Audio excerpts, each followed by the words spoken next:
gentlemen, boys and girls, children of all ages. The consortium was me! Hello again, everyone. Welcome to WWP Reviews Wrestlemania.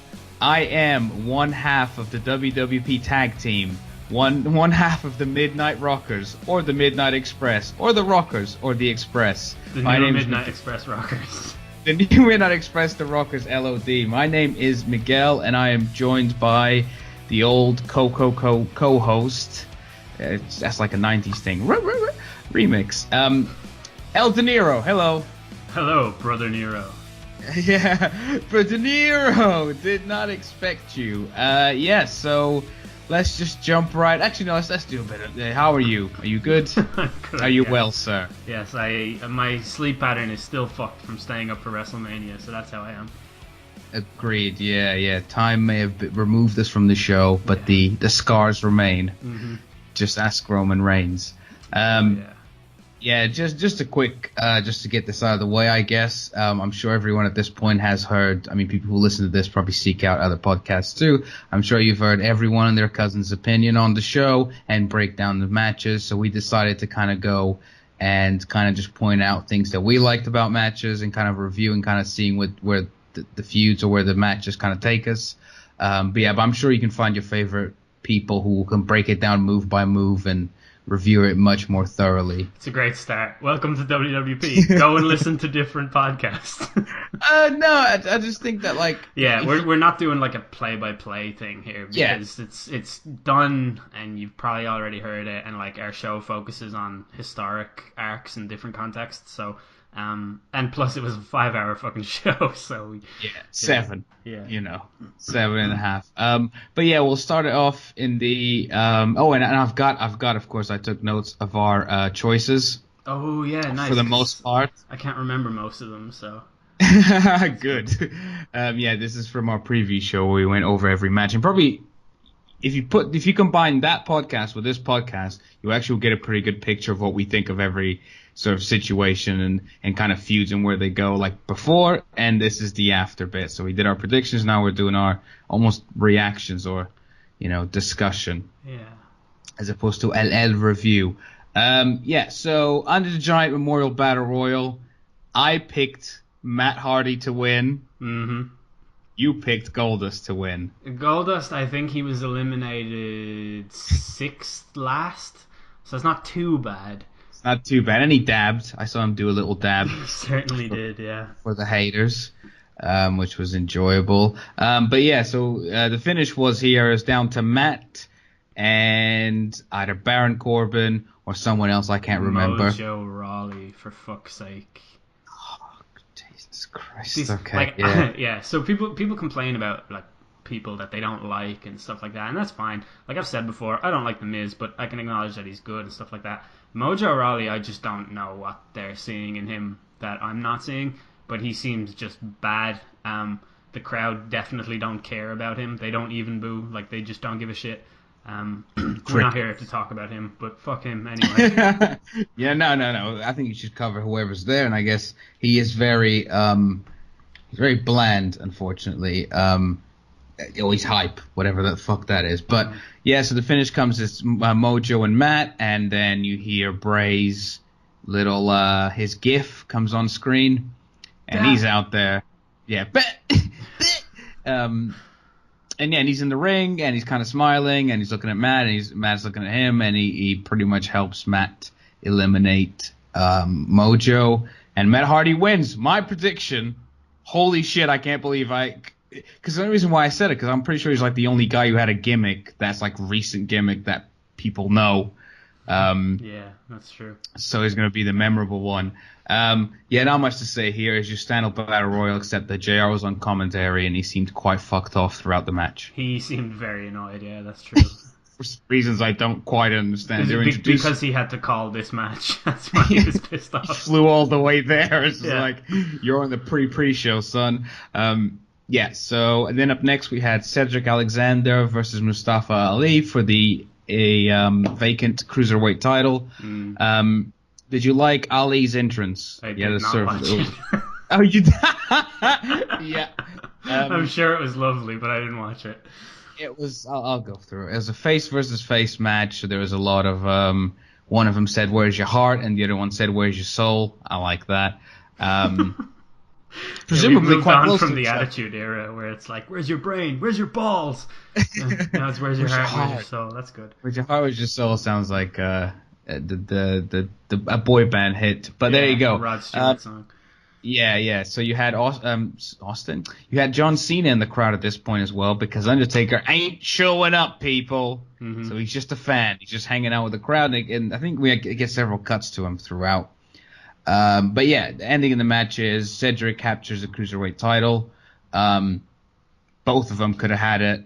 I'm pretty sure that he'll probably going to have a lengthy reign over in 205 Live. Won't be watching 205 Live. I don't even know how to watch it if I wanted to. It's like at 4 a.m. in Japan. Yeah, that's right. Yeah. Then we had the ladies' battle royal, the women's battle royal. Did you see that trophy? Yes, it looks like a. It looks cervix. Like a skeleton. Yeah, exactly. State of it, like, but couldn't they just? I don't know. Couldn't just get a trophy? Yeah, they spent the budget on the fabulous moolah. Yeah. Oh yeah, they would have had one. Yes, they would have had one shaped like her.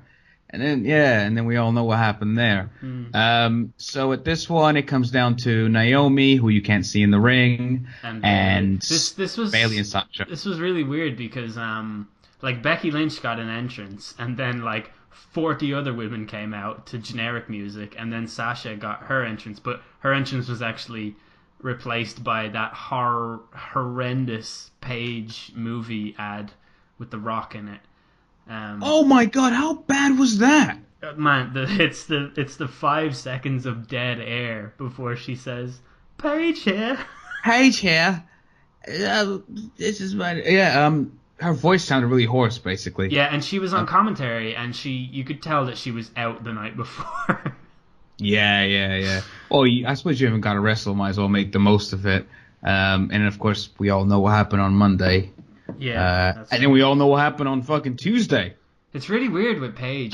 Just a really quick word about her is that I honestly can't figure out if I like her or if I hate her. It's really strange because, like, on one hand, like, I have a lot of sympathy for her, and I think that she is really good and she comes from a great family and I'm super happy for her and all that. And then on the other hand, it's like she makes horrible life decisions and she seems to have like a victim complex and I can't really rag on her too much for that because like she was a victim of some pretty horrendous things. But oh man, I don't know. It's really odd. Like I want to like her, but then I hear her talk and I'm like, you're just annoying us. I don't know. I feel like a horrible person though for saying that. I'll say that. Toxic friends, I guess, might play a part in that. Yeah. And this may help you sway your opinion. I was once at a independent wrestling show, WAW, I think. World at War. World at War, Wrestling Association Wrestling. I don't fucking know. World Association Wrestling. Oh, you got add world to your company, no matter how small it is, because then you can call your title the world title. That's true. The world regional title. And I was there with one of my friends, and I can't remember if it was Paige, Saraya, or if it was her mom. One of them came over. I came just looking back about 10 years, and they wanted us to buy raffle tickets. We were like 17 and very poor. She's like, we haven't got any money. She's like, how about if I pick you up and shake you upside down? And it was just like, well, I'd still have no money. I would just be very uncomfortable. It would just be weird. But yeah, that was pretty scary, though, to be honest with you. At the time, I was just like, oh, shit. So you've been threatened by Paige. Yeah, or her mom. Yeah. Which is it's not a dig at either one of them. I'm not saying they even look like each other. I just don't remember specifically. But I remember it was someone who definitely, like, because they owned the company, I think. Or at least they promoted whatever. It was one of them people the people in power. But yeah. Me and Paige have moved on since. She's kind of in the Fed and I'm, here. But it's okay. You're in WWP. She's in WWE. It's not that far away. It's just a few letters in the difference. Exactly. So yeah, Naomi wins, even though it's down to Paige and Bailey. Can I just say as well, Bailey coming out? Oh boy, is her fucking reaction sad. Crickets, bro. Yeah. I think it was going around that her and Sasha have heat with the Office because they wanted their match to be the title match instead of the other title matches for the ladies' titles. Would you disagree with that? Would you want them to? Or do you think the way they went is much better? Geez, it's hard to say, man. Like, the women's division is in that strange place where it's evolving before our very eyes. So it's really hard for us to say whether one thing should be one way or another. But in terms of Nia Jax and Alexa Bliss, I know I've seen a lot of criticism on Reddit and stuff like that from about that storyline between Nia and Alexa. But I think it was done pretty well, to be honest. I think the younger audience were way into it, and Nia Jax is way over, and Alexa Bliss has done a really good job as champion. So, like, can you take that away from someone? That's always the hardest thing. Like, it's really easy to be number one, a wrestling fan, and number two, to want one person to get over and put all of these reasons why they should. It's the same thing as being a football fan and saying the goalkeeper for my team is unreal. I watch him every single week, and he's great, and he should be in the team of the year. Like, that kind of thing. It's like, how do you judge these things fairly? So, I don't know. I think Nia and Alexa have done a really good job. I think they had a good match as well. So you thought they were more deserving? Because I don't think this feud had enough heat going in. I think it adds weight to the women's division to have a blood feud on a card. And I think Sasha and Bailey are obviously going to have a one-on-one match at a pay-per-view, and I think just the fact that that's not for a title is actually good for the women's division, because it's like, here's a women's match, and that's because they had an organic feud that started from scratch. You know what I mean? There's no title involved. Yeah. As opposed to being like they're only feuding because one of them's champion and one of them's I want your title. Yeah. Fair enough. I think I actually, honestly, this is a big claim, but I actually think that that's a step towards equality, and like true equality. So that's my thoughts on that. Fair enough. So yeah, Naomi wins, and then we go over to the announcers, and I just want to point out that Rosenberg said that if you could go back in time. Oh, by the way, did anyone know? Did anyone notice that WrestleMania is free? Dude, that Rosenberg several times. That Rosenberg guy is like annoying. Do you know he pays to be there? He paid like $40,000 apparently. Yes, I think we might have mentioned that before, but yeah, that's the weird thing. But he says that if he could have watched WrestleMania 3 for free, it would have changed his whole life. And then Booker T said if it was free, he would have been able to afford it, which is really sad. I know. That broke my heart a little bit, and I like Booker T. I was a little bit like, oh, mate, that's, fair enough, though. Because, he's one of, like, 8 or 7 kids as well. It's a great little allegory for white privilege. Rosenberg being like, oh man, my mom would have been spared a lot of being annoyed by me if I had this for free. She still bought it for me in the end, but she was annoyed that she had to do it. And Booker's like, yo, I grew up on the streets. I fucking nothing. Oh, Rosenberg. The only reason I know what wrestling is because I had to do it growing up to survive. Yeah.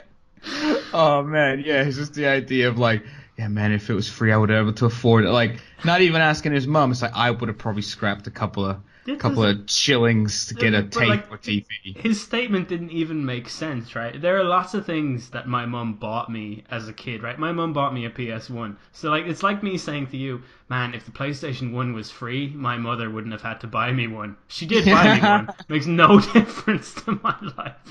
That is the Booker T story. Yeah, right there. So we get the opening package. We get America the Beautiful from the future of music. Yeah, yes. I still don't get why they do that, but because considering how international this show is, but that's where it is. Whatever. America. So now we go to the opening match. It's The Miz versus Seth Rollins versus Finn Balor. Mm-hmm. Now, I've just realized we made predictions for the other 2 matches. So I'm just going to go back real quick and kind of figure out who we picked. Oh, I know who I picked for this one. And it's the winner. I can't remember who we picked here, but on the other one, I think I went with Sasha, and then you went with Kairi Sane. Kairi Sane is how you pronounce her name. We should say that. We fucked up hard. Sane. Sounds like I'm saying Sunny now. But that does sound super Japanese. Like, sorry, it does. Well, I feel that's how you pronounce it anyways. Maybe it is that, but she's too shy to tell. And if for the other one, I think you went Cedric, I went Ali. That's right, yeah. And then for this triple threat, I had Rollins and you had Balor. So we both knew that The Miz was A, dropping the title, and B, eating the pin, which he did. So this was a really good match to open it, and my thoughts afterwards were like, geez, that's going to be pretty fucking hard to top. Like, that was a really, really good opener. I'd hate to be anyone coming next. And it was. Yeah, do you have any other thoughts for the match, or should we blast right on through? I mean, because I haven't seen Raw, it didn't really come through, but like that felt like a Miz babyface turn. And the commentators, I think Corey's being like, he's a father now. He wants to be a good man. He wants to, fight clean. Because obviously he sent the Miztourage to the back. Like, yeah, that's true. Actually, I never even looked at it that way. I watched Raw, the whole thing, and more or less it's confirmed that he's still going to be a heel and he's sticking around till Backlash. Yeah, it looks that way. Yeah, so that's pretty cool. He came out on Raw with the Miztourage and stuff, and did a lot of heely things. But it seems it's actually weird. I think at some point in this show we're going to take a look at how kayfabe has died and how that has affected the crowd and how no one's really heel or face anymore. But the crowd were who like, they like and who they don't, regardless of their actions. Well, definitely. They were booing The Miz when he would say stuff about how bad like Finn Balor or Rollins are, or like stuff about their town or whatever. And then they cheered him and like applauded him when he said stuff about his kid. And then when Rollins or Balor would bury Miz on the mic, the crowd would cheer that. So like it's in a really interesting place. But this match was really, really good. Great. I enjoyed the finish as well. Yeah, the curb stomp on Balor on Miz, that was so cool.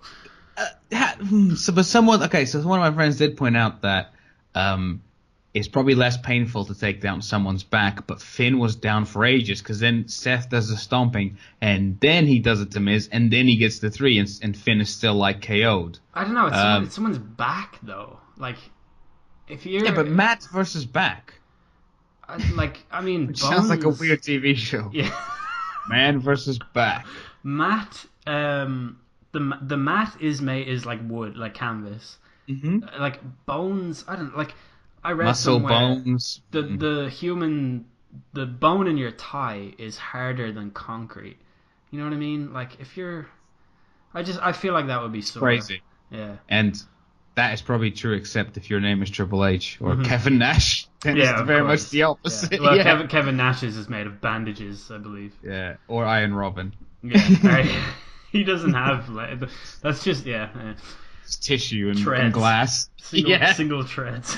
Yeah, the WrestleMania 18 episode. His knees hanging by a thread. Yeah. Iron Robin's like, so what? Iron Robin's like, hold my beer. Yeah. A legend through and through is old Argent. Yeah, I enjoyed it. I mean, it was going to be Seth and Finn. Mm-hmm. I thought that the match was a absolute classic, like, hot start to a WrestleMania. Very much so, yeah. And probably the best choice to have as an opener. Agreed. We have a look at the Andre the Giant documentary. Cena's in the crowd. And up next we have Asuka versus the defending SmackDown Women's Champion, Charlotte. In terms of match of the night, this isn't my match of the night, but in terms of the best match in the show, like from a technical standpoint, this is it. This match was unbelievably good. Charlotte's entrance was strange. Definitely a callback to the time that she was in one of Triple H's entrances, I think, because there's a lot of Triple H undertones here. She comes out on a crown and or on a throne, sorry. But it was cool. And Asuka is just like unbelievable. Like she just completely illuminates the ring when she's in it. Everything that she does is so natural and so explosive and great. And this match was just really, really, really good. I think Charlotte went all out. And I've heard a lot of criticisms about Charlotte. People don't really like her that much. But she pretty much left everything in the ring there. Like you cannot put more into a match than what she put into it. And if people doubt that, I'd encourage them to watch it again and just see like how hard they went and how seriously they took Stiff as it. well. Yeah, so it was just a really, really good match. And I honestly, I swear to God, my heart sank when Asuka tapped. And Same. My reaction was like, "Oh my God, this is so sad. Why have they done this?" And like I was a little bit annoyed. I was like bordering into like Smark territory. But then I thought about it, and it's like, this is fine. Like, she's still unbeaten on Raw. She's still unbeaten in it doesn't take anything away from her. And either way, she had a fantastic match. And now her matches are going to mean something a little bit more, because you know that she's not going to win every time. So exactly. And, it was cool. And it also gets rid of that problem of her winning the SmackDown belt and then them not knowing what to do with her and stuff like that. So. Yeah, because they could have gone there. She's been pinned tag matches and this and that. Yeah. Makes sense. Look, she worked from a storyline point of view. If you put feelings aside, which is the hardest thing to do. Yeah, because I was with someone who actually saw WrestleMania the night before, and me and my other friend, we hadn't seen it. So he was like, he didn't give anything away. Luckily, it was like he was basically telling me his guesses at the time and stuff.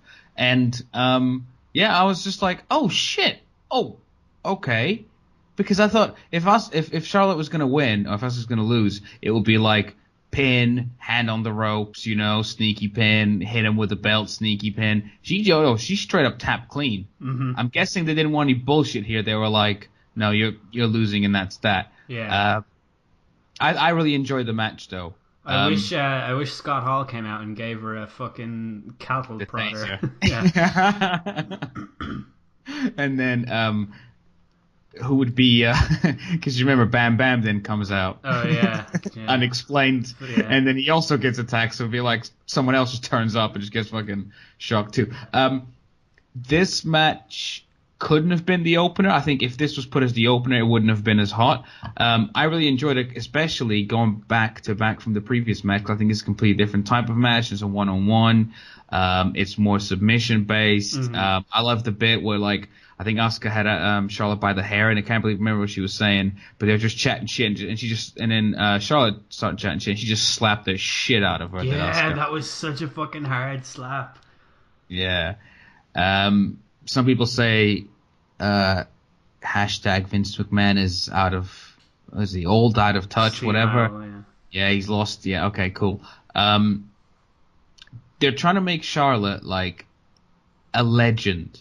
And she's only been in the business for like 4 years, only been in the main roster for 3. So she has to be winning quite a lot so that it sets up a ranking system almost. And they could have gone with Asuka, but they went with her instead. And then, so after the match, we get Asuka on the mic, and I thought she said, shut up. Same. Did you? I didn't want to say it because I thought people might think I'm a racist, but honestly, I thought that this was a heel turn. I thought the first thing she was saying was shut up to the crowd, and I was like, whoa, hold on, you're going down a dangerous road here. The irony, eh? Yeah. The title match where someone goes heel. But yeah, you're right, though. A Japanese person, nonetheless. Exactly. So I thought that she went, shut up! And I thought she was going to beat the shit out of her. Again, telegraphing. But yeah, she said Charlotte was ready, because we rewound it a couple of times. Charlotte was ready for Asuka. And then she hugged her, which I thought was pretty sweet. I thought it was great. Yeah, it was a lovely moment. And then, in the moment of the night, the referee ran down and said to Cena, yo, Undertaker's just been seen by a donut stand. And John Cena just pegs it up. Can you imagine if he clotheslined Charlotte on his way up? Do you remember, like, when Elias kicked Heath Slater in the Rumble? Because he's like playing guitar. Slater's still outside, just stomps on him and keeps walking, just does that. Clothesline from hell! I saw a great comment on one of the forums that I posted when Cena started running, and a guy said, John Cena heard that Kid Rock is about to perform. The ref. It's very nice of the ref to give him a heads up. Dude, he's gonna come on now. Oh shit! Just legs him. I laughed a lot at that. That's pretty good. So yeah, we move on. Yeah. It's Fatal 4-Way. Orton, Bobby. Did I mention as well? Our prediction was both Asuka. Obviously, since our hearts literally broke, funnily enough. Yeah, exactly. Yes, sorry. Orton, Rude, Mahal, and Rusev for the United States title. Randy Orton coming in as champ. So for this one, what did I have? I said Jinder. Did you? You bastard. Oh, did you say Jinder and I said Rusev? No, I said Rusev because my thinking was, right, in my infinite wisdom, because I hate Lay it out. Lay out so your much. thoughts. I was like, so allegedly Rusev is very unhappy about being over and not getting a push and having no match for Mania and being shoehorned into the Fatal 4-Way. And I thought it would make a lot of sense for them to put the strap on Rusev here and just be like, right, we listened to you and like fuck you for doubting us, and Rusev gets the belt, and that was the plan all along. And I was like lolling at the people who said he's just there to eat the pin and stuff. And he ate the pin. Did I say he was there to eat the pin? No, it was a thing on R Squared Circle where it's like, he's only there to eat the pin. This is a disgrace. And like my thinking is always sort of pro wrestling. No, that sounds like I'm saying professional wrestling. My opinions are always pro WWE. Like whatever they do, I usually agree with because it probably makes business sense. And I think putting the belt on Jinder does make business sense, by the way. But it's not what I would have done. I would have put it on Rusev. I think it would have been a much better moment, and I think it could have kickstarted him in an even more explosive way than he already is going in terms of his crowd reactions and stuff. But do you know what's going to happen though, right? Is he's going to keep getting bigger pops and bigger reactions, and then they are going to put the title on him, and everyone's going to be so angry because they did it too late, and then he's going to get a mild reaction. And then he's going to become Dolph Ziggler. Yeah, because the thing that you wanted has now been given to you, and now you don't know how to give out about it because he's champion. So I don't necessarily want a Jinder Mahal to win, even though I guessed it was him. I just think that they clearly, if you watch the push that he had last year, the drop-off point was just so abrupt that it was very unlikely to him, especially because he wasn't just like Intercontinental Champion, then it's like, oh shit, you're off, back to the opener. He was main eventing, and they just went, you're not quite there yet. What about the rung beneath? Can you be... I mean, because the gimmick's going to be the exact same as it was when he was WWE champion. I'm from here, and all of y'all. Pretty much, it's Muhammad Hassan and the Iron Sheik and all in a that. PG world. Yeah, I don't think it's that bad either, because it gets genuine heat, and like even if it is people who hate him, like people hated Vicky Guerrero, and you know, like I don't like. It's really hard for them to navigate this space in the post-kayfabe era. It's really hard for them to figure out how do we get the crowd to respond the way that we want them to respond, because they no longer control the narrative, and that's difficult for them. So I can see, I think Jinder serves a purpose in that sense, and also he sells a shitload of merch in India, and you know, the one place where kayfabe still exists. Yeah, that counts for something. My friend. Sorry, go ahead. My friend lives in Bahrain, and he works with lots of Indians, and they fucking love Jinder Mahal. This guy knows nothing about wrestling, but he talks to me about it because he knows that I like it, and he's like, the Indian lads in work are saying that an Indian fella is the world champion at the moment, and it's a huge deal to them. You know what I mean? So it does make sense putting the belt on him. I know it's not necessarily. It's not based on merit or anything like that. It's all business and stuff like that. But I mean, that's the business that we're in, and that's what it is. So. Well, it's not just talent inside; it's the draw outside. I mean, that's why Khali was world champion and number one contender a few times throughout his career. Which, if you're looking at it from a match standpoint, then of course you're never going to push it. But like, listen, there's plenty of argument for a lot of people in the past weren't as talented and got to be champion. Do your research. Up next, we have the match of the night.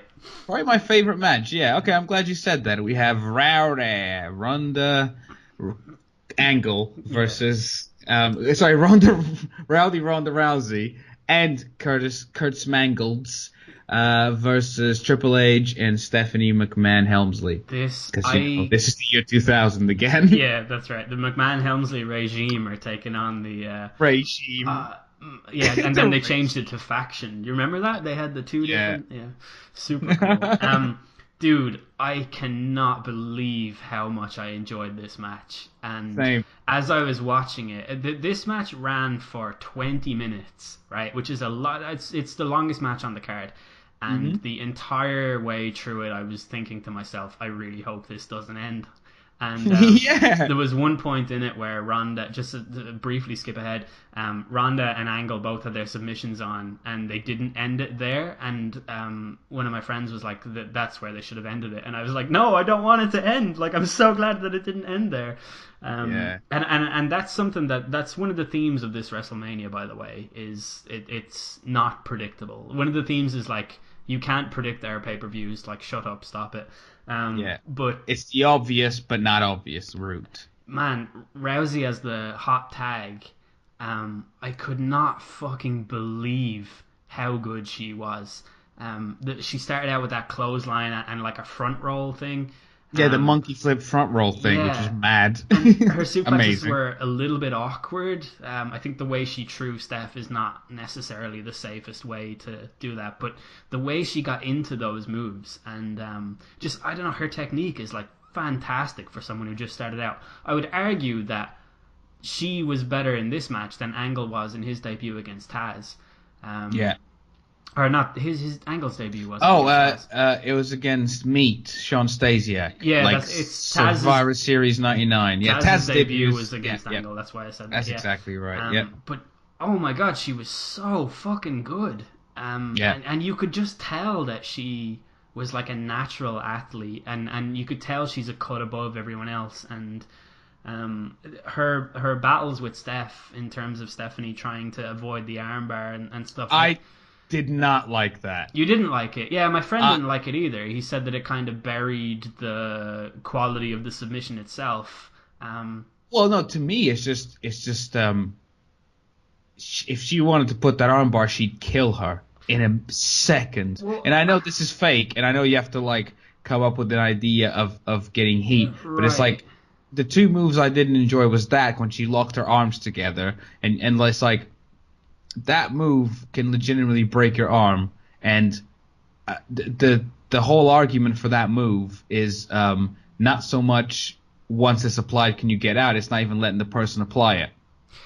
Well, it's most things like that, but it's just the idea that Steph could hold on to it for that long. Like, I think 2 seconds, 3 seconds is fine, obviously, but it's just the idea that she was like, no, no, no, no, no, and then she got the rear naked choke on her. I was just like, what the fuck? And the commentator's like, she could fade here. It's like, I thought they were going to do the arm up, arm down, arm up, arm Oh, down. the three arm times. Up, stays up. Yeah, I think that, and I think that would have been really neat too. And it would have. I actually think they should have done it because it would have cemented Rousey as even more of a like fan favorite type thing. But there are two things that I maybe took some away. sort of heelness to do with that, like feet on the ropes, blah blah. Just Yeah. to give them the But again, I just say those two are like minor things overall. Like I know I'm giving us because those are the two things I remember specifically wanted to give out about. But like everything else from the booking, Kurt looked a little bit rough out there. He looked a little bit. He did, yeah. Triple H really deserves a lot of credit for what he did when he was with Angle, and Steph was great at kind of taking the attention off Angle too. Like she played a huge part, like outside, like off the ball, as it were. Yeah. And I thought it was really, really cool the way Ronda would complain to the referee, like, this is fucking bullshit, like, she's doing this. And I thought it was really good because the narrative or the, like, storyline thing is that Ronda has never been in this ring. We make the rules. She's going to have to play by our rules. And Ronda was baffled by so many things because they went behind the ref's back and like you don't do that in UFC, so she wasn't used to that. And I thought that was so cool because they clearly established that had they been playing by the rules, Ronda would have flattened everybody. And I don't know, that was very, very well worked. I think Steph holding on to her hands to stop the armbar, I liked it because I watched the a few of the like WrestleMania Access and like the little promotional things that they do, and Steph really emphasized how much she was training specifically for Ronda. And I felt like that was kind of the payoff to it, was that she knows that the armbar is her thing, and she knows that she's going to go for that, and this is the only thing that she has to stop it. And I don't know, like I felt like it worked in kayfabe. Obviously, in reality, there's no fucking chance. Listen, in reality, you're right, she would though. kill literally every single person.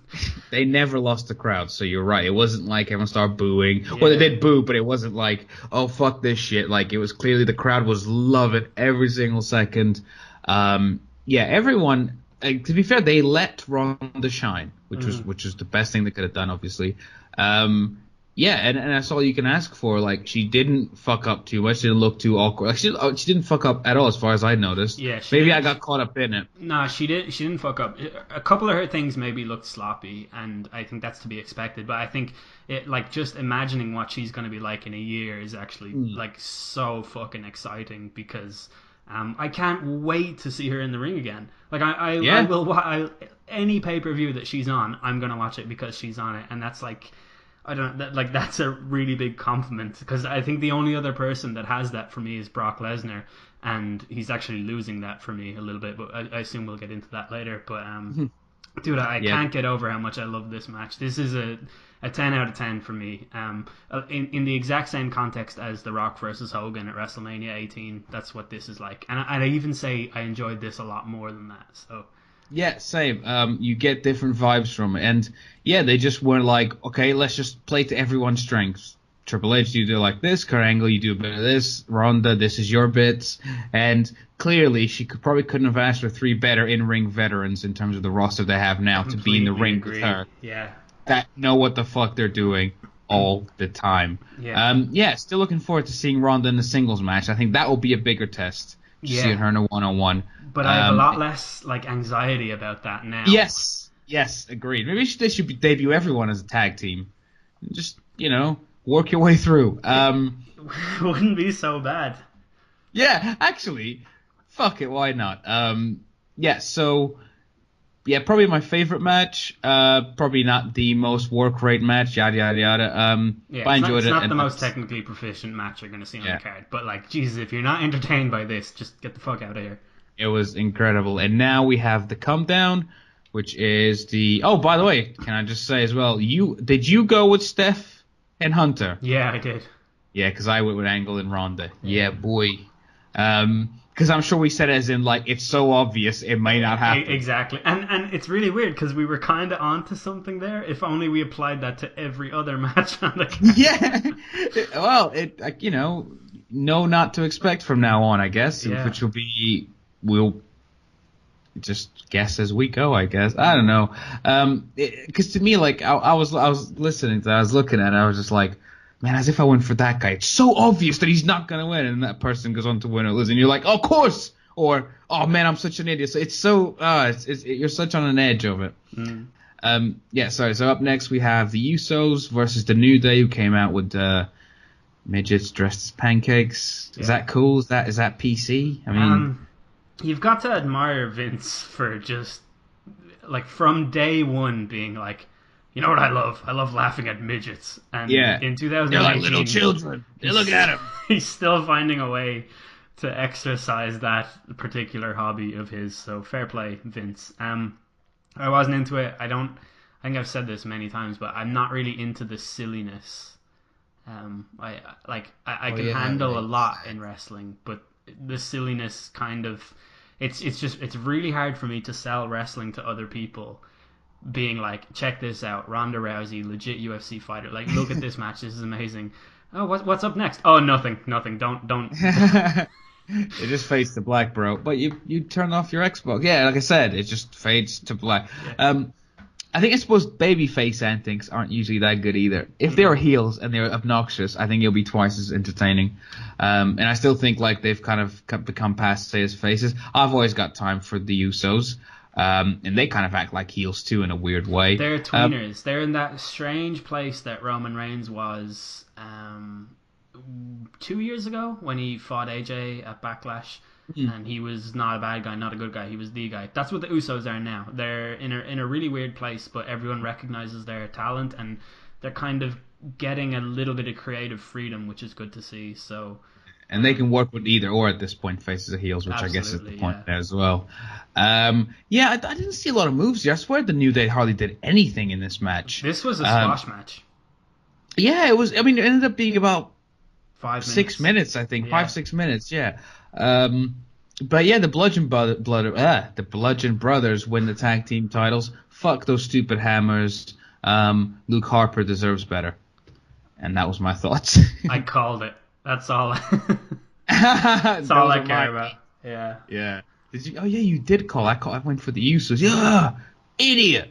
And then John Cena comes out. Mm-hmm. And then a ref comes out. There was a really cool thing here when I just thought that this was such a really cool, organic, like genuine superstar thing to do. When John Cena was told that The Undertaker wasn't there or whatever, and he's like, all right, fuck it, and then he walks up the ramp. And these two guys, two John Cena fans, were like, yo, what happened? John, what happened? And he saw the guy who was dressed exactly like him, and he took off his t-shirt, walked over and gave it to him. And the other guy was like, what happened? And Cena was giving him his wristbands, and he goes, he's not showing up. He hasn't showed up, or he's left, or something like that. And it was just so... I don't know how to explain it, but it was just one of the most genuine gestures. Like, yeah, he was sincerely talking to the guy. Like, he was sincerely telling him the kayfabe thing. Like they're equals as well. Yeah, and he was only to that guy. Like, he didn't have a mic or anything. That was very, very cool. And then the lights went out, and Elias comes out, which is great. That sounds like a bell. It's meant to be a guitar. Did you notice that Elias fucked up?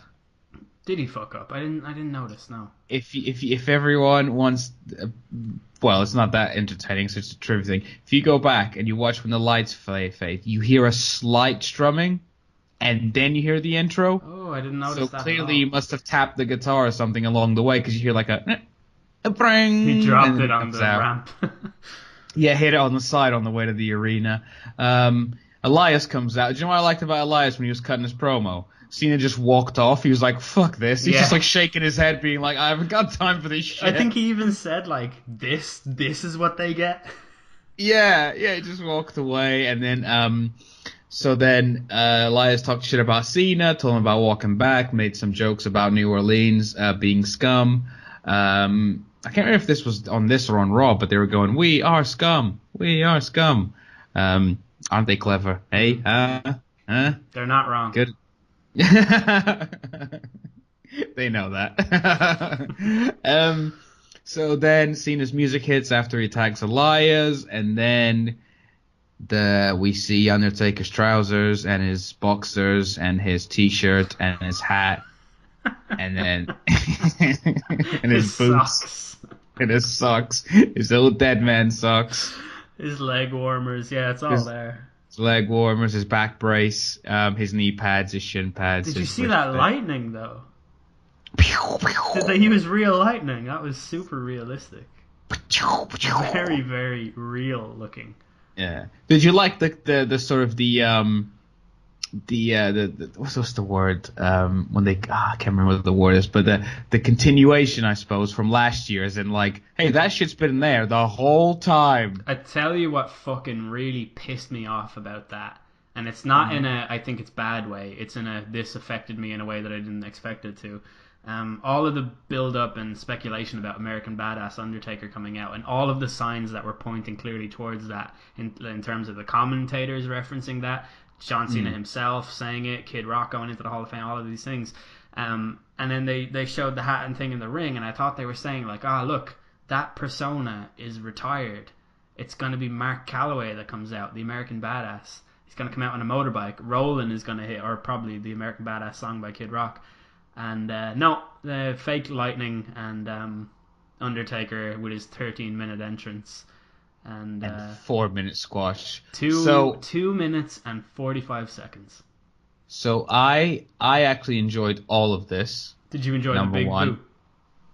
No. As I understand, Yes, you understand. He kicked it about wasn't 5 feet yeah. away from Cena's face. Do you know what I like though? When Cena did the "you can't see me" and went off to bounce off the ropes to do And the then fist drop. that was Taker set up and super Cena just cool. shat himself. Yeah. He just fell over. That was very well worked. Listen, I just want to say this now. This is part 1 of 2. So hopefully when we come back in a year's time, I can be quoted on this. Here's what I took from this, okay? So Cena kept calling out Taker, calling all these names, disrespecting him. He was made to look foolish for underestimating him. Undertaker is actually looking better on that WrestleMania than he did the year before against Roman. He looked very, I know he looked like he could barely walk against Roman. Like his hip looked like giving all sorts of trouble. That's because he can only wrestle for literally 2 minutes and 45 seconds.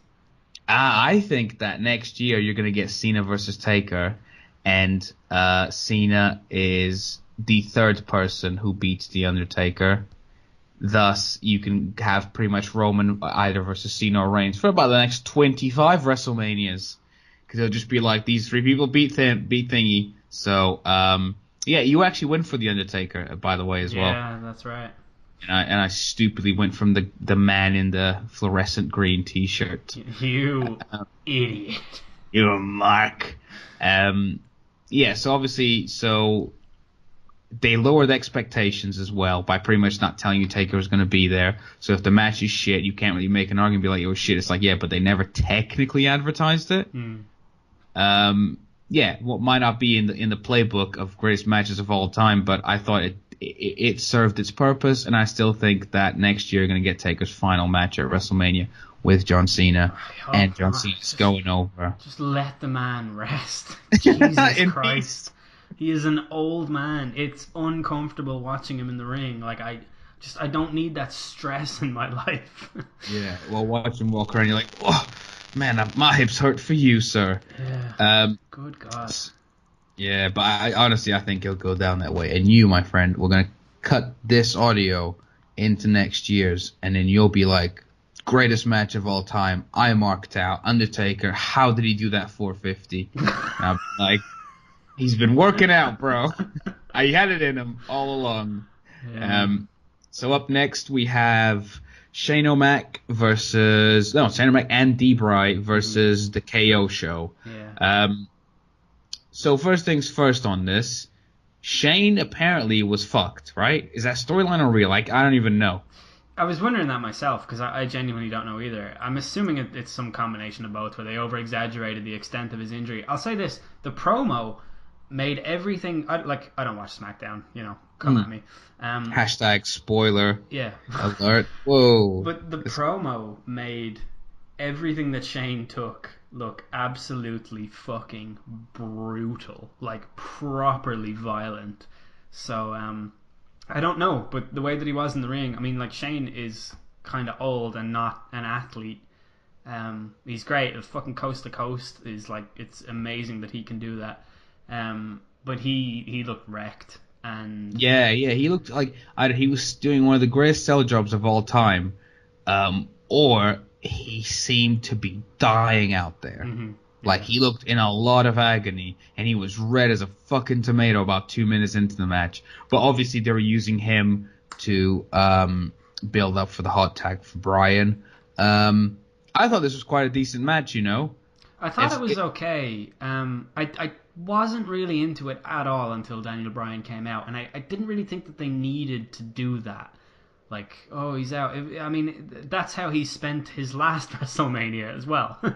Yeah. Like, I don't know. I like, it's fine, they do things like that. I thought it was unnecessary this time around, and I thought that the match was silly, having Shane McMahon pretty much hold his own against, two of the brightest talents that they have. Yeah. Certainly on SmackDown. Definitely. I thought we were saying that as well here, of just being like, hang on, so you're telling me that Shane can just hang with these guys? Yeah. So why don't you just become an active wrestler? You can clearly become champion quite quickly. Mm-hmm. Because, if you're as good as your fucking character says you are, then you must be quite good because you're hanging with former world champion and Sami Zayn, who's very good in his own right. So, yes, then, yeah, as you said, Brian comes in, gets the hot tag, you get to go through the Brian repertoire. Listen, much like with Ronda Rousey, this is like the soft introduction to Brian. In a tag team, all he has to do is his own bit, doesn't have to sell for too long, doesn't take too much of a beating. But I haven't seen this, but I know he went one-on-one with AJ on SmackDown. Yeah. Which means that he's going full steam. Straight in. Also, did you notice when he did the drop kick to the turnbuckle? Mm-hmm. He does it. He does this. Sammy then does it to Kevin.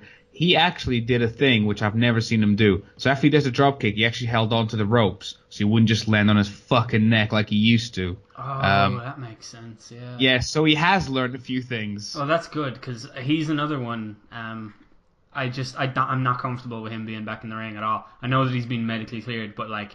There's a reason why they didn't want to let him back in the ring. He has to do these like fucking brain scans after every match.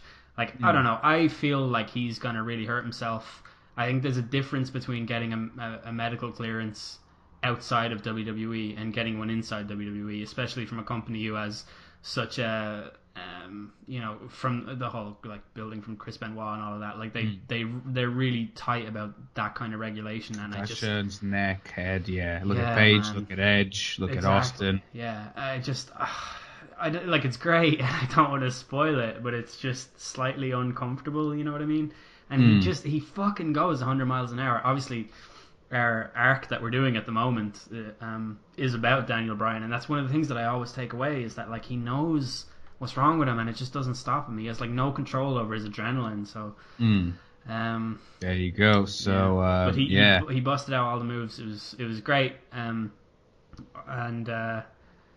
Didn't think the crowd was as into it as they should have been. I thought they were going to go mental, but they must have been getting tired at this point. And they definitely were. I mean, it was a long show, so it's kind of fair enough. But his entrance got a huge pop. In spite of that weird fucking thing they had before it, the little vignette. The little gif. Oh yeah, what the fuck? Oh yeah, okay, yeah. I knew you'd have something to say about One day we'll come. Now, one day we'll do this WrestleMania as part of some sort of arc, and we'll break this down properly. Promise you, yeah. Because there's a lot that I watched that I do want to comment on, but there's also a lot that I understand isn't technically content if it's a one-off. Yeah. So I think a show like this with perspective would be. You can go way more in depth, but this is more like a discussion rather than a archival view. Yeah, analysis. That's a good word. So I thought at this point, obviously, I think we already took about 2 breaks at this point. This is where the show gets weird. I think to me, this is that weird turning point now. You've had all the returns, you've had all the comebacks. And now you have about 4 or 5 matches left. By the way, did we both go with Kevin and... No, we didn't. We both went with Brian and... No, I think I definitely went with Kevin and Sammy. I thought that Shane was going to do the heel turn. We talked about that. That was it, yeah. Yeah, I didn't think he was going to align himself with Owens and Zayn, because that wouldn't make sense. But I thought he was going to be like, yo, listen, Daniel, I'm not having these guys back on the show. We have to lose. Fuck you. And just a quick update, I don't know if you caught this on Raw, I'm sure you did, when they went over to Raw and they spoke to Kurt, and Kurt flat out just said, I hear TNA's hiring. Yeah, that's right. And also they had TNA footage in the build-up to the AJ Nakamura match too. Oh yeah, the photos. Yeah, from because I saw him versus Bully Ray and him like holding the belt. You see Christopher Daniels and Joe there in the background. Another cool thing, just briefly going back to the Angle Ronda match, was that they had UFC footage and it included Joe Rogan, and it was surreal hearing Joe Rogan's voice on a WWE promo, and it was awesome, and I would love if they did more of that. Yeah, and Dana was there too. Yeah, Dana was there. Yeah. Apparently Dana didn't even know that Brock was wrestling.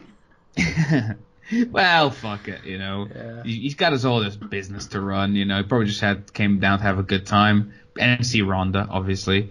Fair play to him for doing that too. And I really like that they somehow worked that out. I love that there was contact between WWE and Dana, because he's buried them quite a few times. Yeah.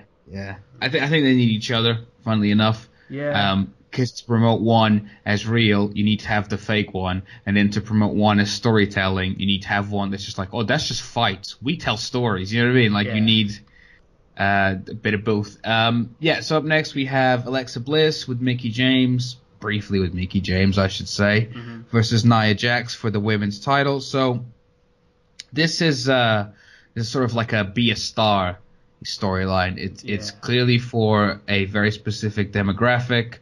That demographic being people who have been bullied or been mocked for their appearance or told they're big, therefore they're dumb. You know, it takes a lot of it's almost like this match feels like an old school match almost.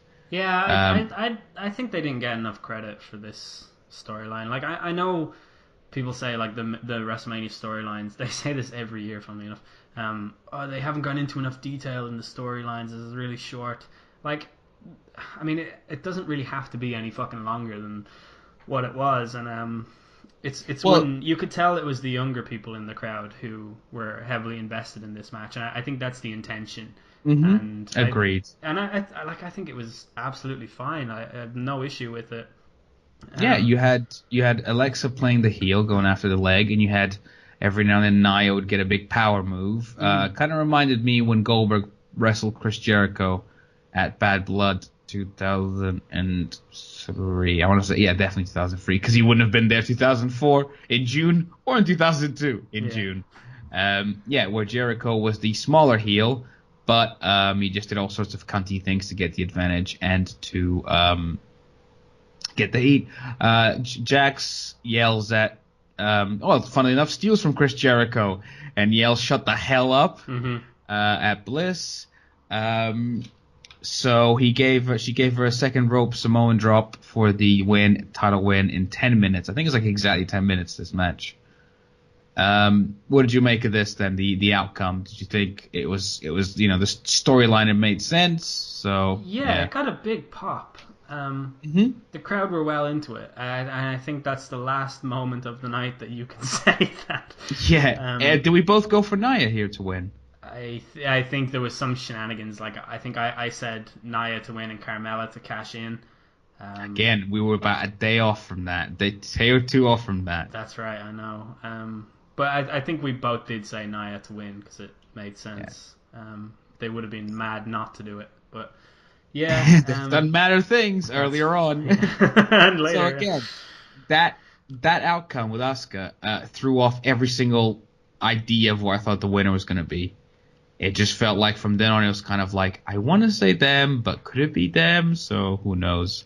So up next we have AJ Styles versus Shinsuke Nakamura. Yeah, this match was not as good as I thought it was going to be, and to be honest, to be really blunt and ignorant about it, I'm glad this didn't main event because it just did not live up to the expectation whatsoever. I understand why now, because of what happened at the end, obviously means that they're building up for something different, but and the match it has no weight once the outcome comes in. By the way, just before we jump in this one, have you seen their Wrestle Kingdom match? Yeah, I have. It's the only Wrestle Kingdom match I've I've seen. Yeah.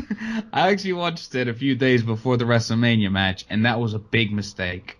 And I think that New Japan released, because I think they just put the match out in full on YouTube. I'm sure you can get other versions, but it was the official one. Mm-hmm. And I think they must have done that just to be like, yeah, this is what they can do in here. It felt like, in a weird way, like a weird dig at the fact that, it won't be this good. Here's a legitimate 5-star match. Yeah. Listen, these guys, unless they had the greatest pro wrestling match in the history of this fucking sport, and by the way, very hard to do that and captivate an audience in the 6th hour of the show. Yeah. So that has to be remembered as well. That's genuinely what ruined it, I think, because the crowd were so clearly not into it.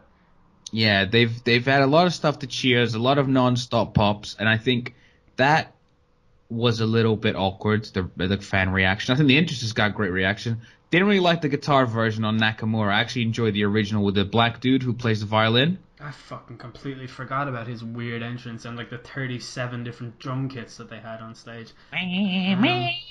Just because she was in Alice Cooper does not mean she can make any song amazing. But they could have just had like a proper orchestra. Shame. Oh, that's her. Yeah, it's Right. that girl. Yeah, I forgot her name. She was And on Lillian's podcast. there you go, making connections. Yeah. That's how you get in the biz. Yeah, so they were going for a very much a fight feel, kick you here, do this, kick me here, do this. But it seemed like they were both a little like taking a little bit trepidation, just taking like an extra step before they did anything. Yeah, it was a slow match. Like they didn't want to go all out, and that was apparent. It's almost actually as if they were fighting their instincts, keeping it all in for the next time that they fight, which is probably going to be in Saudi Arabia. If not at whatever pay-per-view, maybe all the way to SummerSlam. I want to say as well, I think that this match suffered from time constraints because I think they try to fit too much in to a 21-minute match, which is a weird thing to say. But with these guys, like I think they can probably go half an hour and have everything laid out. And I think this match could have actually weirdly been better if it was a half an hour match because they would have been able to pace it better because it seemed like they were kind of trying to do as many spots as they could. Yeah. To put the same match that they had in mind into a shorter time period. I enjoyed the reversals, the Pele kick as well was lovely. The knee to the back of the head was fucking horrific. I was legitimately confused at the clean win. Yeah. But again, what came after came after. I mean, like, how did you feel like as it happened? Just flat. Yeah, dude, I was in a really, really weird place of being like, I was trying to like check my bias and ask myself if this was how I expected it to go because I'm not as excited about this as I am about the Roman match. And then on the other hand, I was like the crowd's not into this. I'm not into this. Like I was like asking who's like, into this? Yeah, just no, wandering down. I was seriously wondering like what is wrong with me that I'm not enjoying it? Like I was like, is this actually bad or am I just have I fallen off as a wrestler? Like I don't know. I wasn't fucking into it at all. The heel turn, I suppose, at the very end, like made me look at it in a slightly different context, and I was like, okay, so from here they're gonna have a much better match with much more on the line. And another thing is it adds a fucking layer to Nakamura's character that he's been crying out for. Yeah, I don't know. Wasn't that He's into been it at faced all. since day one.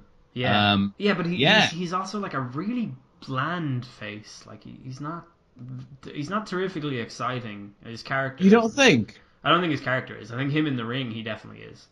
But like, there's like. Do you think he needs a manager? I don't know if it's that bad because I saw he did like a little interview with Renee on SmackDown, and that was really good. And that would be evidence to me that he doesn't need a manager. But just up to this point, there's been nothing for him to do or say. Honestly, I don't even think that he necessarily deserved to win the Rumble based on his time in the Fed alone. Like it's just he's kind of just a nothing character to me. As a guy who likes, the big dog and stuff like that. Like, I should love Nakamura, but I'm just not that into him, really. But this is good. This is a good, positive step, I think, in the right direction. So, I'm looking forward to their next match. I think it's going to be a lot better, and I think it's going to make me see things a lot clearer, too, so... So, because to me, I kind of get Nakamura as the character... But that's because I happened to come across his 24 special. I don't know if you've seen that. No, I haven't. It kind of goes from the Rumble to WrestleMania. And it's one of those where they kind of sometimes have the camera backstage and he's just like walking around and talking to people. But he kind of went through the ideas. It's like I'm a little bit MJ, a little bit Freddie Mercury, a little bit entertaining, a little bit badass. And I was like, okay, you're painting a nicer picture than they do. But you shouldn't have to go out all your way to understand the character. That's not the point here. So he kicks the shit out of him, kicks him in the head, gets a great reaction heel-wise, because those kicks were fucking stiff as well. He was like kicking him with the point of his boot. Yeah. back of the head and all. Yeah, good. So he's not out of the title picture, which is good as well for me. Yeah, agreed. Because it can only get better from here. Especially now, in a weird way. Now that we've had the match in WWE, because it was so not like the Wrestle Kingdom match, which was, again, very lofty standards to meet. But at least now people's expectations have dropped a notch. So now next time these two wrestle, you're going to think, oh, is it going to be like that WrestleMania match? Yeah. And I think it'll be much better. Up next, I don't really want to talk about it because it's fuck off. I'd like to fly through it as well and get straight to the main event. Yeah, my prediction of a kid called Nicholas was correct. For those of you listening, I did say someone called Nicholas. Just want to throw that in. Cool, well done. You've really, I think fuck off. Well done to the kid though. I'm sure it must have been a great moment for him and like his mates. Like all joking aside, like from that perspective, it's fucking awesome. But yeah, I think it'll be I think looking back on it, it'll seem like a really silly thing. At the time, I was fine with it. It was just I was really like, what the fuck is this actually happening? Like, is this for real? I'm not really that into this silliness, so I wasn't as into it as other people are. But I also don't think it's the worst thing that's ever happened. I feel like. No. I don't know. I guess like Braun comes out of it looking great. Obviously, he relinquished the titles the next night. He has this really good comedy element to his character that I'm glad is there because it does set him apart again. Do you not think they might hold him back though because he just becomes comedy fodder? No, because I think that it's balanced out really well with the fact that he throws shit off stages, namely floats and stuff like that. I just think that he has that in his arsenal to always turn it around into monster fodder and stuff like that. So I think it's fine, to be honest. It's not what I would have chosen. It would have been way better if it was a person. I don't think the payoff was sufficient, but it's good. So we'll just go with that. And Sheamus and Cesaro deserve better, though. I like those lads quite a lot, even though they just made no fucking sense. Yeah. Obviously, it was there for him to destroy the set, but it was just like, what do these two have anything? The Irish dude in the I don't know. Mm-hmm. Right, here we go. Are you ready? So, the fans weren't ready. More on that later. So we have reigning and defending Universal Champion Brock Lesnar, who's held the title for a long year. 371 days, Yeah, and if you were to believe the people on the internet, they think he's only got the title so he can so they can bury Punk because of his title reign. I just want to say this now. I don't think they give a shit. I think they aren't that bitter anymore. They don't just specifically do things to break other things. Plus, his title reign isn't anything. It's like the fucking fourth longest. Like what? Yeah, they're making him hold on to it so he can break the fourth longest reign. So it slides him to fifth. Yeah. So it slides him to fifth. Okay, cool. Well done. Fucking so Roman comes out. We all know what kind of introductions we're gonna get here. What kind of reactions we're gonna get here. One man gets aggressive cheers, one man gets aggressively booed, and you hear the slight cheers and they boo again, whatever. And the beach ball thing. It's impossible to fucking go into this match, to be honest, without addressing the crowd immediately, because let's just do that first, get that out of the way.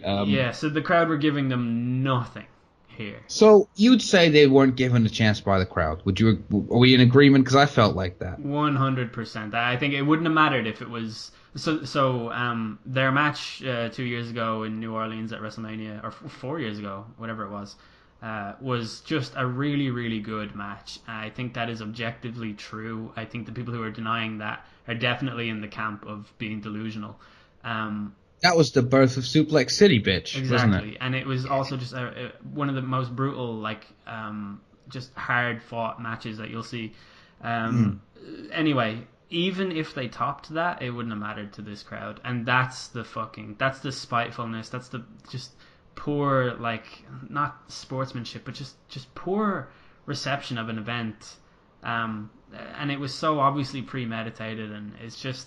I don't know. I'm really not into that kind of petulance and spitefulness. I think there's just no fucking need for it. It's like you're the ones that have paid money to go there, and that's how you want to. WWE put on a great show. Obviously, they paid a lot of money, and that works out like that way, and they're using their voice and stuff. But it's real, just I don't know.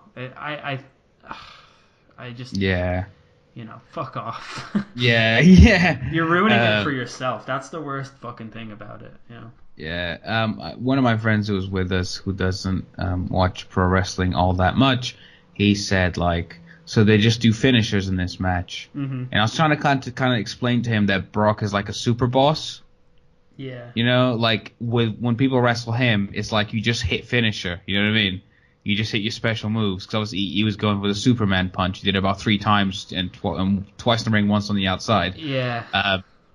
It. Do you think Brock Lesnar should start doing other wrestling moves? Yes. Brock's matches Does he know need any? to change. Like, Yeah. that's another part of the problem. Like, I really, really like Brock. I think he is fantastic. But and I only started thinking this from his match against Dean Ambrose. That should have been a lot better. But it was quite obvious that Brock and Paul Heyman didn't want to play ball there. Didn't want to mid cards. Yeah. Knew that they were better than that. Fine. But you still need to do a job ahead. Because this was pretty much just like, it was just Too the many abridged. fucking finishers. Like, Jesus Christ. What kind of story are they trying to tell in the ring where it's just F5 kick out, F5 kick out? Like, come the fuck on. Spear, And punch. it's also really poor from me, right? A guy who fucking puts so much into defending Roman Reigns and explaining everything that happens to him to have to fucking defend that. There's nothing I can say to that. It was shit. It was just a really, really bad fucking execution. We don't know how, like, allegedly they may have called an audible in the middle of the match. Like, no one really knows what happens. I know that Brock taking the gloves off and properly busting Reigns open, there was no blade involved in that. That was 100% Brock's elbow piercing Roman's skin, and that's something that they decided on either there and then or beforehand. I don't know. But the amount of blood that Roman lost, I don't know, man. That the still of Roman in the ring screaming with blood dripping down his face before he hit the spear, that was terrifying. Very, very good. Yeah. The fans are saying this is awful. Yeah, dude, and CM Punk and boring. By the way, can I just say, like, I saw this on Twitter because a few people, people have drawn the line between we paid, we can say what we want, and I've actually heard other people, so I don't feel like I'm alone in this anymore, or it's just you and I alone in this. The people there are like, why didn't you just leave? Like, if it was, believe you me, if Vince McMahon looks up in the stands and he sees no one there, he's going to be way less likely to put these people in another main event than if he, obviously the chants weren't exactly helpful, but like, he's like, no one left. So, whatever. Like, if everyone stood up, and I said this before in many a podcast, everyone just stood up, turned their back, didn't say a fucking word, and it was just crickets. There's nothing worse than that in pro wrestling. And, sorry, I should say English pro wrestling, because in Japan it's like quite a lot. Yeah, that's true, yeah. Which is enjoyable, yeah. But like Shinsuke! if their backs were turned, you just hear that in the crowd in Japan. Have you seen the Japanese chants? They're hilarious. Yeah, dude, I watched that Beast in the East, the house show. Oh yeah, that as well. Yeah. I love it. They'll just chat people's names out in the air. Jericho. Yeah. So he takes off his gloves, and obviously, like, when that happens, obviously that's like his new thing. His because he obviously took that from Morton, didn't he? Well, he did it against Roman in their first match too. Oh, did he? Okay, Yeah, but okay, so But Roman did do it to Goldberg, funnily enough. The punches. Yeah, To the I head think that would have thing. been. That's from Orton. That Yeah. So it's like elbows, punches, blah blah blah blah blah, and did you think though when he gives him that spear, that's how he wins, Roman? Honestly, The bleeding spear. Did you think, oh fuck this, I don't even care anymore? I honestly didn't think Roman was winning from the moment that Brock kneeled over him and started elbowing him in the head. I thought something was up there. On it, and I'm not just saying that to fit, because sometimes you remember things differently based on how you feel now. But honestly, I thought that this was the tide turning, and something had changed in the ring. And I think it's the Orton match actually primed me to think that, because it was Orton against Lesnar, and Lesnar got given the win by TKO. Because he bloodied Orton and turned him into a bloody mess, and people were like, is this real, or is this, like, what the fuck is going on here? And I had the exact same reaction in this. I was like, this is fucking weird. Like the dude was bleeding like like a liter of blood poured all over very his face. quickly. And that's like, I hope no one thinks that he bladed, because he 100% took an elbow to the head, like what happens in football, and like what happened to me when I got like assaulted in the street. Like it's bone on skin, and it causes it to tear open, and it's horrific. Yeah, like he has like legit staples in his head now and stuff.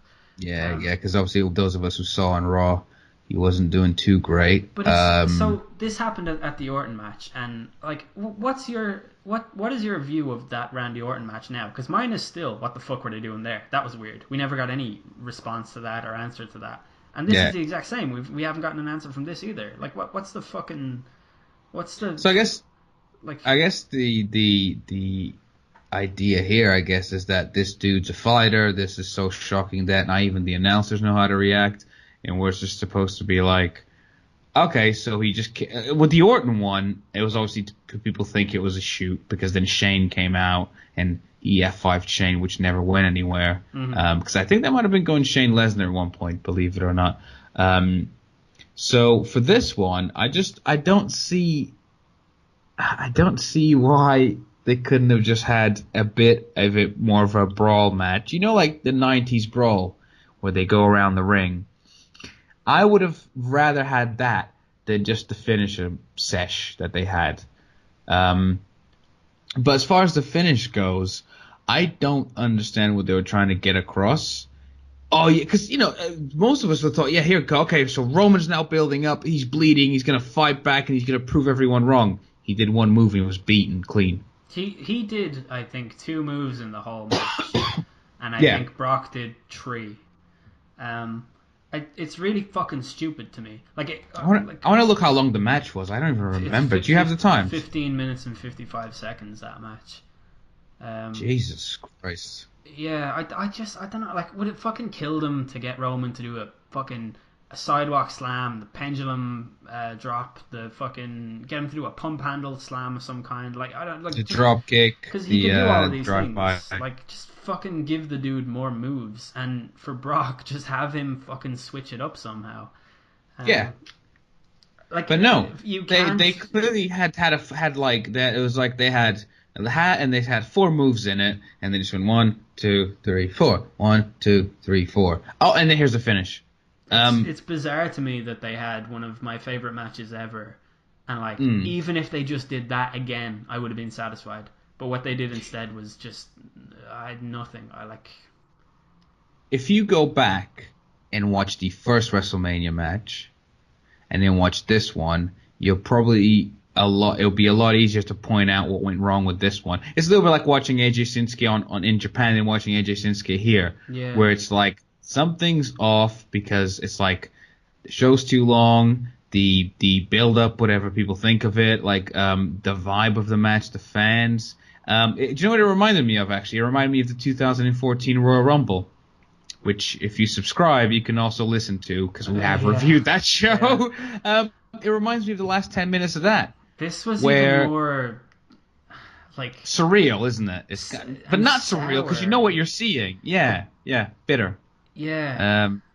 And yeah, we kind of us over here, like we just kind of watched it and it was like, anyone fancy a cig? Yeah. We're just outside, and it was like we're adults here, we're all capable of talking, but it was a little bit like everyone just had a drag and a sigh. It was just like, we're at a stage now with Roman, and this is like one side of an argument, and I understand that I'm on one side of an argument and that there is another side, but in my opinion, the fans have now taken it to a place where there's no going back, and in my opinion, the fans have pretty much fucking ruined him, and I don't necessarily think it's anything to do with him. I don't even think that the fans have a problem with him. It's really fucking it's what he weird. Represents, isn't it? Yeah, and it's just like, I don't know, man. Like, we were both online through the Super Cena thing, and we both remember how much the fans fucking, ourselves included, me more so than you, but still you, like, hated that guy. Like, and like, this is worse. Yeah. It's at the point now where there's a Wikipedia page simply called Persona and Public Reception of Roman Reigns. Has there ever been a Wikipedia specifically for fan reaction against the wrestler? I don't even think the Ultimate Warrior has one. No. That's crazy, isn't it? Yeah. Because the only things that you get off stuff like this is like when it comes to like specific, it would be like Messi versus Ronaldo, like the feud and stuff. Yeah, man. Like Roman versus the fans. I honestly think that for as much as I mark for Roman Reigns, I actually feel like I've been pushed into that position by what I'm viewing as just an incredibly unreasonable reception. Yeah. Like, the table's tilted. He's never going to win. Yeah. Like, Roman's not even my favorite wrestler, you know? Like, Roman being on a pay-per-view is not enough to get me to watch it. Like, I don't actually... Like, I'm not all over the guy. He's not, like... He's probably not even in my top 5. But I constantly find myself having to defend him because people are just... I don't know, it's nuts, and we fucking talk about it in pretty much every episode. Like, it's really souring the entire idea of wrestling at the moment. It's crazy. There has never been anything like this, in my opinion.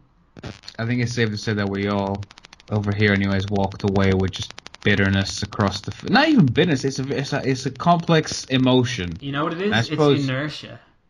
Yeah.